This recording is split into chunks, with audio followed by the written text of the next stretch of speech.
తర్వాత ఆర్డర్స్ ఒక టాస్క్ అయితే దానికి చేసే ప్యాకింగ్ ఇంకొక టాస్క్ అనమాట. ఎందుకు అనుకుంటారా? మనం చేసిన ప్రాసెస్ అంతా సక్సెస్ఫుల్గా కస్టమర్ దగ్గరికి వెళ్ళాలి అంటే ప్యాకింగ్ కరెక్ట్గా ఉండాలి కదండి.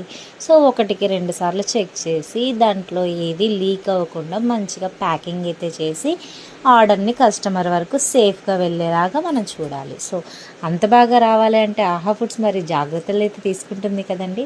సో ఒకటికి రెండు సార్లు రీచెక్ చేసుకొని మరి ప్యాకింగ్ చేస్తామండి. సో ప్యాకింగ్ అయితే చాలా బాగా వచ్చింది. సో దీనికి ఎంత రేటింగ్ అయితే ఇవ్వచ్చు కొంచెం కామెంట్ సెక్షన్లో కామెంట్స్ అయితే చేసేయండి. సో మీకు కూడా పికిల్స్ కావాలి, స్వీట్స్ కావాలి అనుకుంటే 93907222కి మెసేజ్ అయితే చేయండి. సో ఇన్స్టాగ్రామ్లో డైరెక్ట్ మెసేజ్ కూడా చేయొచ్చు. సో చూపిస్తున్నాను ఆల్రెడీ చూడండి. డబుల్ ప్యాకింగ్ అయితే క్లియర్గా నీట్గా అయితే చేసామండి. ఎక్కడ కానీ మీకు కొంచెం కూడా లీక్ అవ్వదు. So all over India courier service అయితే ఉందండి.